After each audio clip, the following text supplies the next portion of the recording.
Information کا flu رہا اور یہ ہندوستان سے چلتی تھی.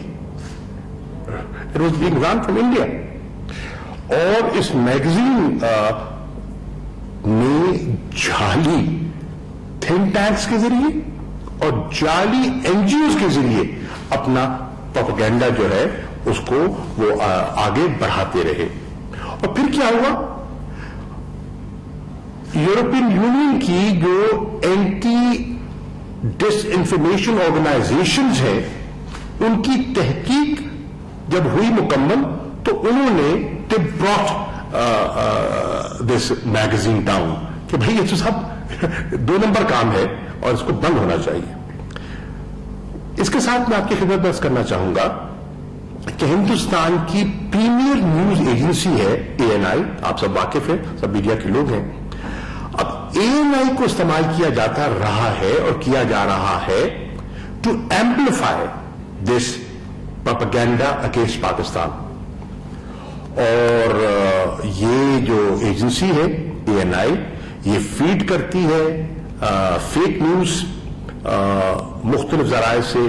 مین اسٹریم جو انڈین پبلیکیشنز ہیں ان کو یہ رکنے دیتی ہے, ان کو یہ مٹیریل دیتی ہے اس کو بڑھانے کے لیے. بالکل 2 نمبر کام لیکن کر رہے. اور this is extremely wrong for Pakistan. اس لیے ہمیں تشویش ہے کہ یہ جو ANI جیسی تنظیمیں ہیں اور یہ وائر سروس ہے یہ فیڈ کرتی ہے reputed news wires like writers. اب وہ تو ان کا ایک نام ہے, ان کا ایک اپنا ان کی کریڈیبلٹی ہے. جی ان کے پارٹنر بنے ہوئے ہیں, ان کے ساتھ ایک پارٹنرشپ ارینجمنٹ ہے اور وہ کئی دفعہ چیزیں ان سے اٹھا لیتے ہیں بغیر اس کی گہرائی میں گئے اور وہ پبلش ہو جاتی ہیں اور پاکستان کو نیچا دکھانے کا مقصد ہے. تو ان کو بھی میں سمجھتا ہوں کہ ان انکشافات کے بعد زیادہ محتاط ہونے کی ضرورت ہے. پھر آپ کو یہ بھی عرض کر دوں, آپ نے دیکھا ہوگا پچھلے دنوں میں ایک یورپین پارلیمنٹیرینز کا ایک دورہ ہوا تھا مقبوضہ کشمیر کا. وہ کیسے ہوا تھا, وہ کس نے کروایا تھا, اس کو فنڈ کس نے کیا تھا؟ اس قسم کی جو فیک آرگنائزیشنز ہیں ہندوستان اسٹیٹ کے پیسے پر یہ دورے ہوئے. اور تاثر کیا دینا تھا؟ تاثر یہ دینا تھا کہ 5 اگست 2019 کے بعد اب جو مقبوضہ جموں کشمیر کی صورتحال ہے وہ تو بالکل درست ہو گئی ہے. حالات معمول کی طرف لوٹ آئے ہیں اور پاکستان جو کہتا ہے اور دنیا میں اجاگر کرنے کی کوشش کرتا ہے اس کو ڈسکریڈٹ کرنا مقصود تھا.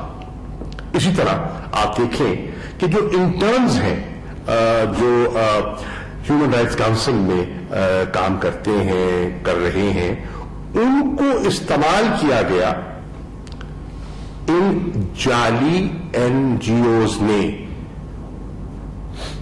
ان کو ماؤتھ پیس بنایا گیا اپنے پروپیگنڈے کو ہوا دینے کے لیے. پھر آپ نے دیکھا اخبارات میں بھی چھپا وہ فری بلوچستان کے بینرز پوسٹرز لگائے گئے. یہ کون کر رہا تھا؟ یہ بلوچستان کے لوگ نہیں کر رہے تھے, یہ اس قسم کی fake organizations funded by India وہ کر رہی تھی. اور اب میں کہوں فارن آفس کہے تو یہ تو جی ایک روایتی پاکستان کا رونا دھونا ہے, یہ روتے رہتے ہیں. نہیں, پاکستان نہیں کہہ رہا, ایک انڈیپینڈنٹ تھرڈ پارٹی انویسٹیگیشن کے بعد یہ دوسری رپورٹ 2019 میں اور یہ دوسری رپورٹ اس سے ان کو اجاگر کر رہی ہے حالات کو.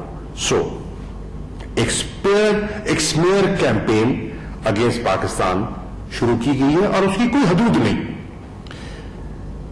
جو ایک پیسفل اسٹرگل ہے مقبوضہ کشمیر میں فار سیلف ڈٹرمنیشن اس کو رنگ دیتے ہیں دہشت گردی سے اور وہ تاثر دینے کی کوشش کرتے ہیں. False stories human rights abuse کے بارے میں پلانٹ کی جاتی ہیں پاکستان کو ڈیفینسو کرنے پہ. اور پھر ایک آپ دیکھتے ہیں کہ پوری ایک فیٹف میں کیمپین ہوئی اور آپ نے دیکھا کہ ابھی بھی جو آخری پلینری ہوئی اس کا مقصد کیا تھا اور کون مخالفت کر رہا تھا؟ دنیا تعریف کر رہی تھی جو پاکستان نے اقدامات اٹھائے تھے اور جو ہماری پولیٹیکل آبلیگیشنز ہم نے فلفل کی اور 21 ہم نے جو ایجنڈا آئٹمس ہیں ان کو 100% ہم نے مکمل کر لیا اور باقی پہ پیش رفت ہوئی. تو اس کو بھی منی لانڈرنگ ٹیرر فائنینسنگ کے ذریعے وہ پاکستان کو نیچا دکھانے کی مسلسل کوشش کرتے رہے ہیں. ان ابتدائی کلمات کے بعد میں یوسف صاحب سے درخواست کروں گا کہ یہ مزید کچھ تفصیلات آپ سے شیئر کریں گے. Then I make some concluding remarks. شکریہ شاہ صاحب.